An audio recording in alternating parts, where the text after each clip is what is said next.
సాధారణ phone కాల్స్‌ను tapping చేసే అవకాశాలుంటాయని చాలామంది ముఖ్యమైన ఫోన్ కాల్స్‌ను, మెసేజ్‌లను వాట్సాప్ ద్వారా పంపిస్తారు.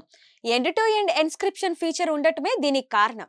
అయితే వాట్సాప్‌లో కూడా యూజర్ల డేటాకు భద్రత లేదని స్పేస్ ఎక్స్, టెస్లా, ఎక్స్ లాంటి దిగ్గజ కంపెనీల సీఈఓ ఎలాన్ మస్క్ ఆరోపించారు. ప్రతిరోజు రాత్రి యూజర్ల డేటాను వాట్సాప్ ఎక్స్‌పోర్ట్ చేస్తుందని సంచలన వ్యాఖ్యలు చేశారు. యూజర్ల సమాచారాన్ని ప్రతిరోజు రాత్రి వాట్సాప్ ఎక్స్‌పోర్ట్ చేస్తుందని, ఈ ఇన్ఫర్మేషన్ మొత్తం కూడా అడ్వర్టైజ్మెంట్ కోసం వాడుకుంటున్నట్లు సమాచారం. యూజర్లు వాట్సాప్ కంపెనీని ఓ కస్టమర్గా కాకుండా ఓ వస్తువుగా చూస్తుందని కొందరు మండిపడుతున్నారు. దీనిపై ఎలాన్ మస్క్ స్పందిస్తూ, నిజంగానే వాట్సాప్ ప్రతిరోజు రాత్రి యూజర్ల డేటాను ఎక్స్‌పోర్ట్ చేస్తున్నట్లు తెలిపారు. వాట్సాప్లో తమ డేటా భద్రంగానే ఉందని, కొందరు ఇంకా భ్రమలో బ్రతుకుతున్నారని అన్నారు.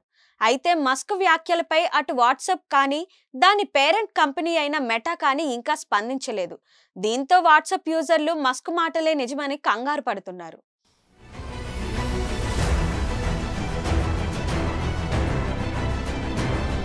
మరిన్ని వీడియోస్ కోసం ఛానల్ ని సబ్స్క్రైబ్ చేయండి. లేటెస్ట్ అప్డేట్స్ కోసం వాట్సాప్ ఛానల్ ని ఫాలో చేయండి.